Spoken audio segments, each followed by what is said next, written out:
I am joined with the one, the only Scott Ritter. Scott Ritter is a weapons of mass destruction whistleblower. Okay, I don't know what that was. Scott Ritter is a weapons of mass destruction whistleblower. Scott, welcome to the show, man. How you doing today? I'm doing great, thanks. Yourself?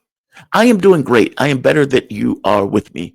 I have to get your take overall negotiations that are taking place between Donald Trump and Putin. Trump pointed out, or at the very least Putin pointed out, I don't remember which one. They both seem to be on the same page. They said that they're discussing a major deal. I think that was Trump who said that. Macron is here. Apparently, Keir Starmer is going to be coming also. They're trying to deter and derail these negotiations. What do you think they're talking about? It can't just be about the Ukraine war. If it's about the Ukraine war, the U.S. is too limited to do anything in real terms on that. So it has to be something larger for them to be having this discussion. And Trump himself did say that they're talking about a major deal. What do you think that conversation is that they're having? Well, again, as I tried to tell people, the Ukraine conflict is rooted in a decades-long posture by the United States regarding first the Soviet Union and later Russia that is confrontational in nature, adversarial based. We had one brief shining moment of friendship breakout from 1988 until 1992. The United States went back to its policy of seeking to deconstruct Russia, to restrict Russia, to weaken Russia, to suppress Russia. And then when Russia refused to cooperate, when Vladimir Putin became the president on New Year's 1999, 2000, we took an even more aggressive posture towards it. And this manifested itself in the Ukraine conflict. So, the Russians have said, and the United States has likewise said that, bringing an end to the fighting that doesn't solve the underlying causes of the war just means that the fighting is going to re-erupt a few years from now, and we'll be doing this all over again. So in order to resolve the Ukraine conflict, we have to resolve the fundamental disconnect in U.S.-Russian relations. And I think what we're seeing with the Trump administration is the realization of the reality that he isn't seeking to sustain the militaristic approach which defined U.S. policy, the projection of power globally. He is looking for something completely different, more of a transactional relationship that is heavily focused on mutual economic benefit and cooperation. And we see elements of this. We know that the 90-minute phone call that he had with Putin and the meeting that took place in Riyadh both addressed issues related to energy security. The United States and Russia are two of the world's leading oil producers, oil and gas producers.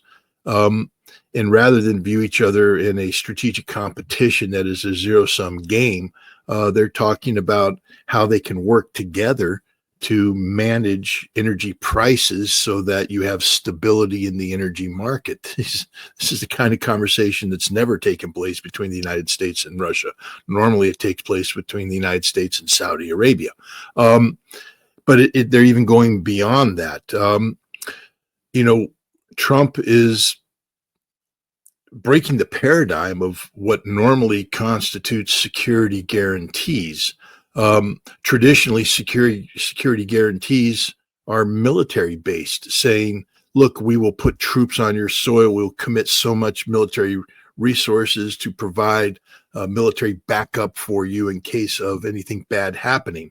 And Trump's saying, we don't want to do the military thing anymore in Europe. What we're looking at is economic relationships that are so expansive that they become de facto security guarantees, that by locking ourselves in economically, we can't afford to have a war that will be disruptive, that alone becomes the guarantee. And so we saw Trump, and I remember the reaction of everybody when this first came out. I want to have a vested interest in Ukraine's 350 or $500 billion rare earth mineral market. Look at Trump. He's a colonial expansionist. He's this, he's that. He's horrible. He sucks. All he wants to do is economically rape Ukraine. And I'm like, guys, you don't even begin to see what he's doing here. You know who did see it? Vladimir Putin.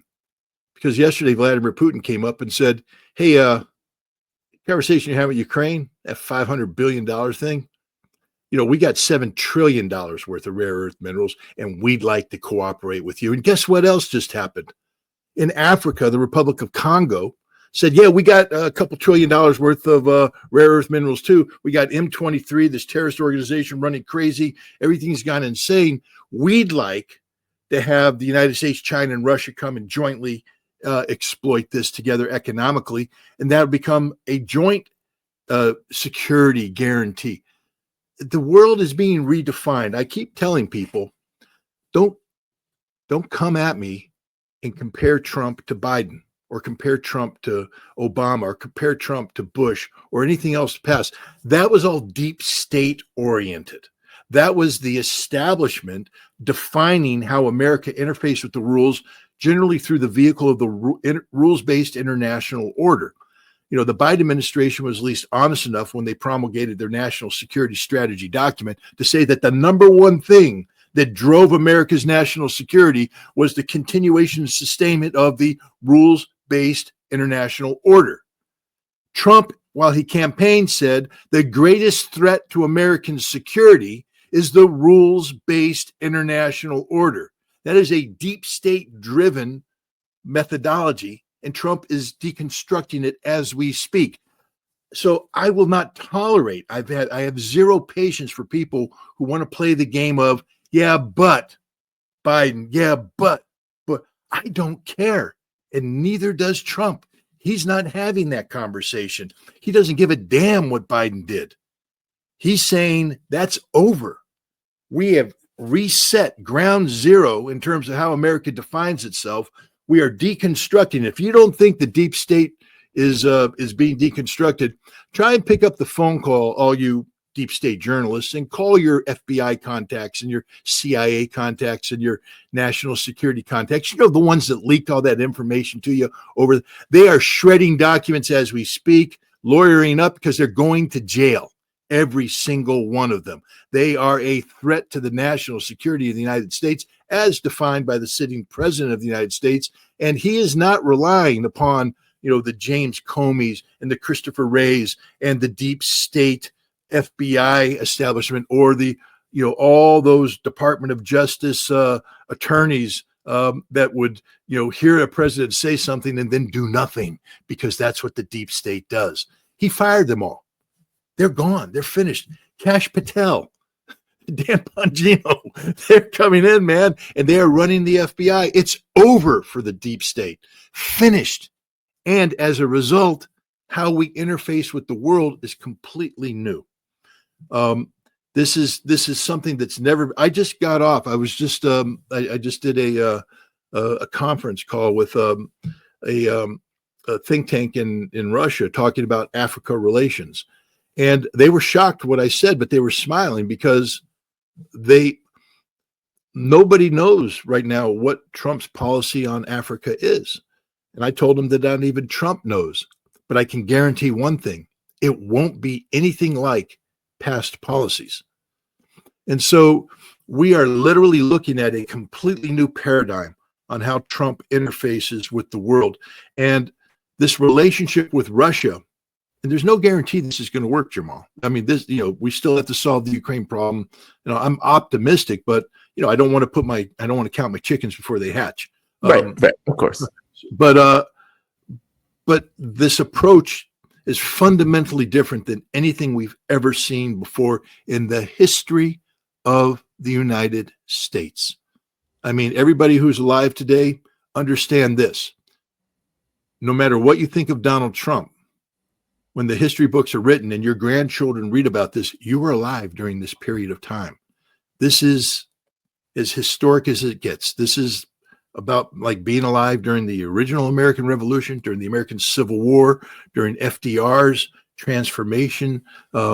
This is fundamental in nature, what's taking place. And if you don't respect that, then I can't respect your analysis, because your analysis won't be founded on reality. If you continue to assess the United States from the framework of the Biden administration, the Obama administration, what came before, that United States no longer exists. People maybe haven't woken up to that fact yet. That United States no longer exists. You've been watching the Middle East for some time now. I know you have, because I've talked to you about it. Yeah. And the major military command in the Middle East is Central Command. We've been watching Europe. We've talked about it.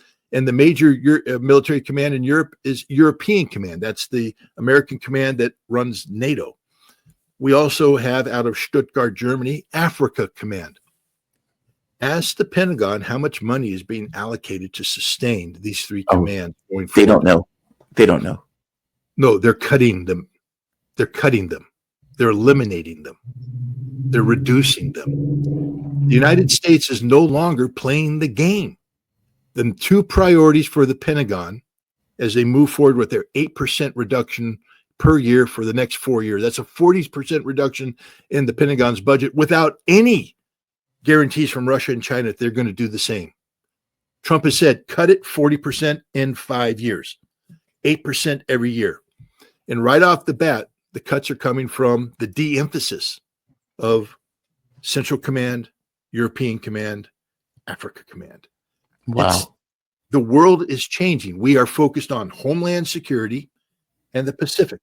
That's it. And so we have to understand that this peace relationship that's being developed with Russia isn't simply to redefine U.S.-Russian relationships in the context of a security architecture that previously existed. That security architecture is gone, and a new architecture is being built. One we don't know. We haven't seen the architectural designs. We don't know what this new building is going to look like, but what I can tell you, it ain't going to look like anything like that building that just been blown up.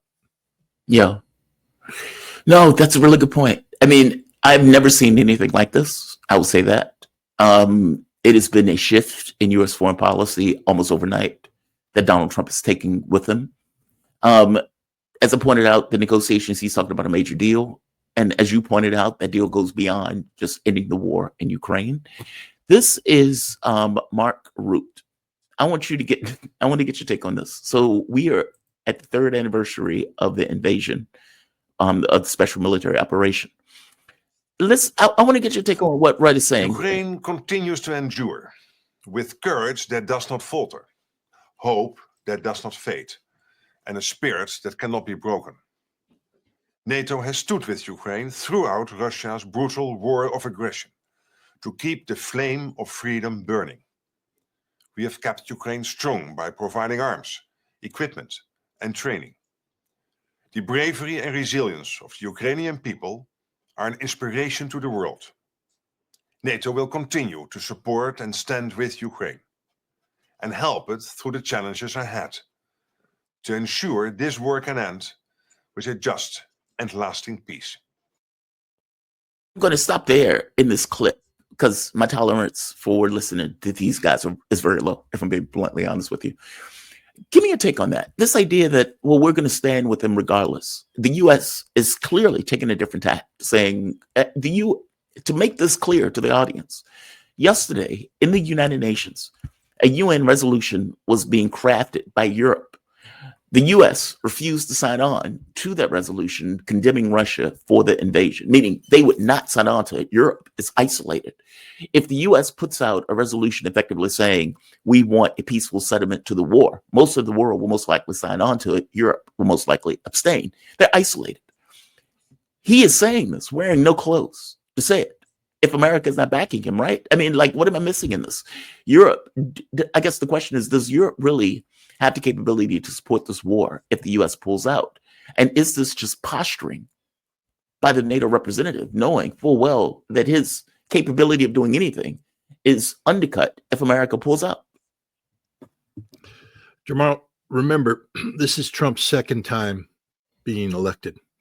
When he came in the first time, after winning the 2016 election, the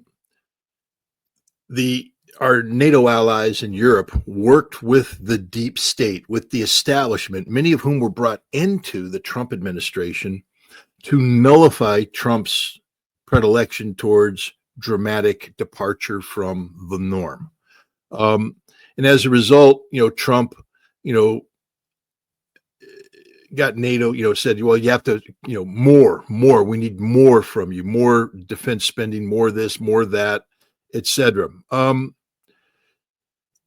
I've always said, and I believe that my analysis is accurate, that NATO is an extension of American foreign policy prerogatives. And the same thing with the European Union. The European Union is an economic arm of the United States that we control through various processes, including the G7 and the G20. I just told you earlier that the deep state is dead. So why don't we view this? The deep state is Dr. Frankenstein. Europe is Frankenstein's monster. We have killed Dr. Frankenstein. He no longer exists. But the monster is roaming the world confused. It doesn't know what to do. It's going to die. It doesn't realize that because it's a brain dead monster.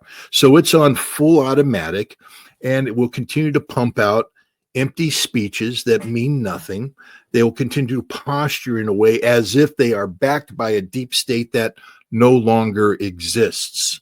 But one by one, the deficiencies of Europe and NATO will come to the forefront. I said when Mark Rutte became the Secretary General that I believed he would be the last Secretary General of NATO.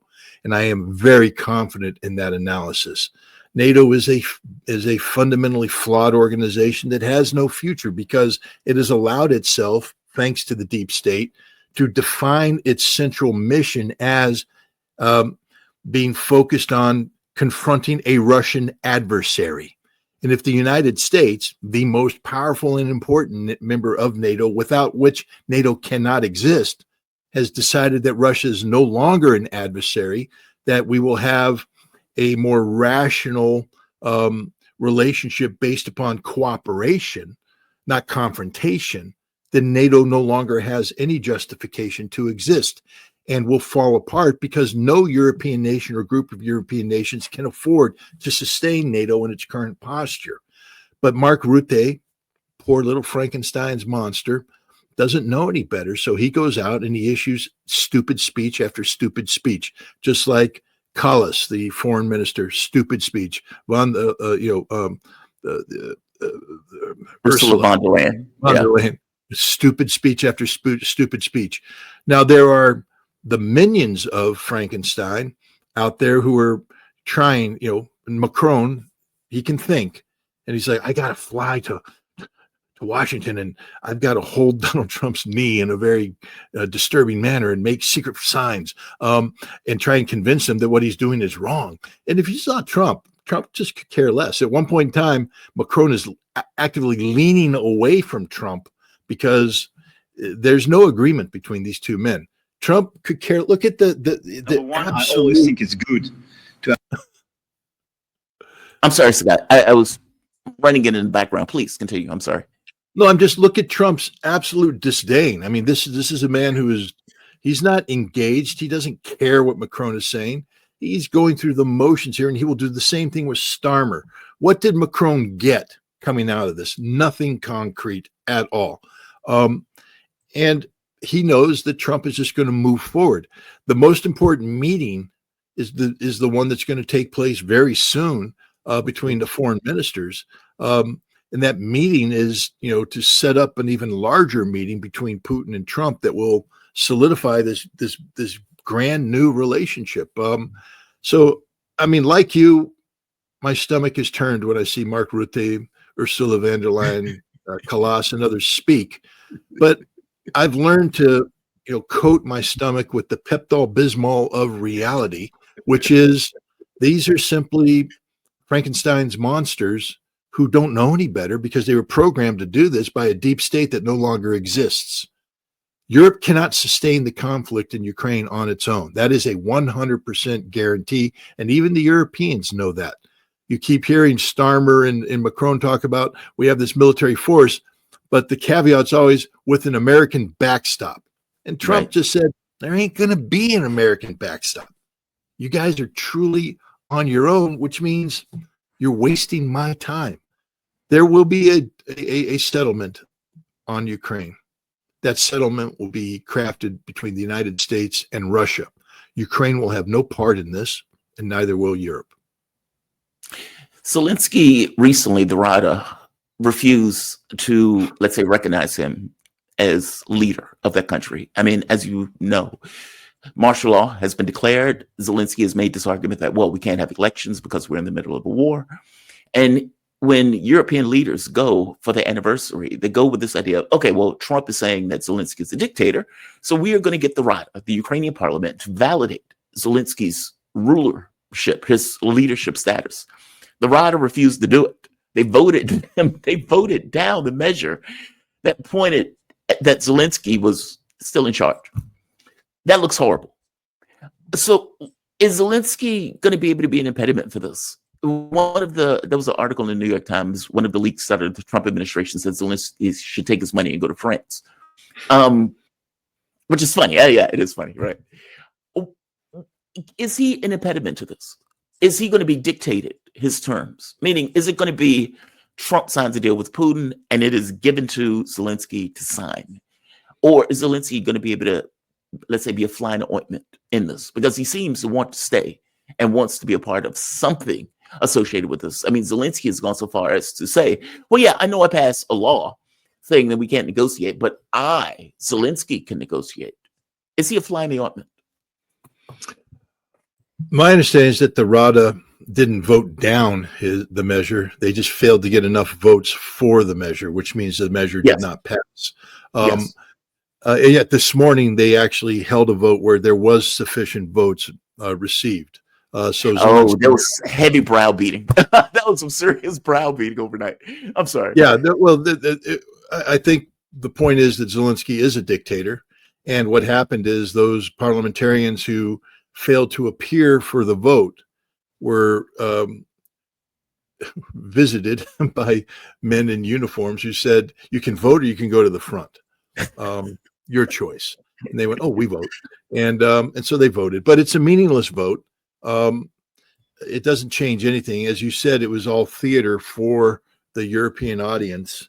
Zelensky knows that he is the problem, not the solution, and that eventually he will have to step aside. He's trying to leverage his continued role as president to get as much as possible.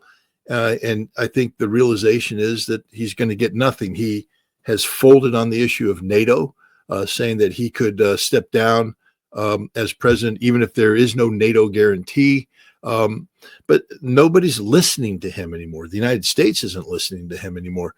He is useful at this point in time because we don't know what's going to replace him. I think that, he will be allowed to stay in power while the United States and Russia nail down their broader framework. And the reason is this. We know that Zelensky is a failed leader, a rejected leader. So by keeping him in, he's incapable of becoming a fly in the ointment because he's going to be eliminated. That is the 100% guarantee in this whole process, is Zelensky will be eliminated sooner, very soon. But if we eliminate him now, before a Russian-American agreement has been nailed down, now you have a literal fly in the ointment because a new leader is going to come in and say, oh, invite me to the table. Invite me. I'm the guy that can talk to you. I'm not Zelensky. I'm the Ukrainian leader, the legitimate one with an election. You guys said you wanted me. Bring me in. That's literally the fly in the ointment. And neither Russia nor the United States wants that at this point in time. So I think Zelensky is going to be allowed to stay until the United States and Russia frame out their agreement. And once they do that, then they say, get the hell out of here. Boom, that's it on the table. Bring in the new guy, sign it, we're done. I think that's what's going to happen, because it doesn't make any sense to get rid of Zelensky and then bring in what we said we wanted, which is a new legitimate Ukrainian leadership, and then ignore them. We can ignore Zelensky without penalty. Oh, right. Right. Oh, that is such a good point. Oh, that is such a good point. That his illegitimacy works to our best interests. At Oh, this that juncture. is such a good point. I am curious on something else. This idea that is it if the US president can't accept the Russian terms for political reasons. Let's say Trump doesn't care about Ukraine, that this is Joe Biden's war. And what about the possibility of Trump allowing the Ukrainian military to fail on the battlefield? I think that's horrible. But if, let's say, Trump can't accept the Russian position, whatever that is the secondary option for Trump, let him fail. They'll come to the table when they fail on the battlefield, meaning I'm going to get what I want either way. I'm going to blame Joe Biden for this war. If the Ukrainian military, or if there is something that is inhibiting me from getting a deal, them failing on the battlefield is also sufficient for me. And I'm going to still blame Joe Biden for it. Like, meaning, is there a plan B? Is there a situation where the US president can't accept whatever deal is coming out of Russia for reasons associated with, well, we can't be this close to Russia? Like, how do you see plan B in this? I don't see a plan B. I don't think Trump is planning to fail. He's unique in that way. Most normal leaders would say, I need a plan B, a backup plan. Right. Trump's not planning on failing. Look, you say we can't afford to get this close to Russia. We just voted with Russia and China on a Security Council resolution against France and Great Britain. Yeah. Now, they abstained, but we voted for it. And we refused to sign on to the anti-Russian vote that went before the General Assembly, promoted by Ukraine and France and we put forward we are voting with Russia as we speak in the United Nations. I'll just say that one more time so everybody understands. We are voting with Russia, side by side Russia, in concert with Russia in the United Nations. That hasn't happened since 1991, 1990, 1991. And it hasn't happened since. So the idea that we're afraid to get too close to Russia, that's just that ship has sailed. Yeah, we want to get very close to Russia. Look, when Trump was asked about May Day, May 9th, Victory Day, they said, "Would you be there?" He said, "Oh, it'd be nice to be there, but it's too soon, too close. But I will be there. I will be in Moscow, and Putin will be in the United States." These decisions have already been made. When you say, will Trump allow the Ukrainian military to fail? It's failing. Yeah. I mean, again, one of the key aspects of the Kellogg peace plan was an immediate freezing of the front line and a ceasefire before anything else happens. Well, that it's not happening. Every day we speak, the Russians are gaining more territory, capturing more towns, destroying more Ukrainian equipment. And you don't hear a peep out of the Trump administration. You don't hear them saying, "Oh, you got to stop that, Russia," because that's part of the plan. You see, they basically have told Russia without telling Russia, get done what you need to get done. Do what you need to do. Establish whatever you need to establish, so that when we are ready to sign this framework and we have to talk about a ceasefire, that you'll be willing to accept a ceasefire. So I don't think there's a plan B. I don't think Trump is planning on failing. I think he has sent the signal to his negotiators, make this happen. That's the marching order that's been put out there. That doesn't mean that it's a guaranteed of success. We know that life is that way. There's no guarantee.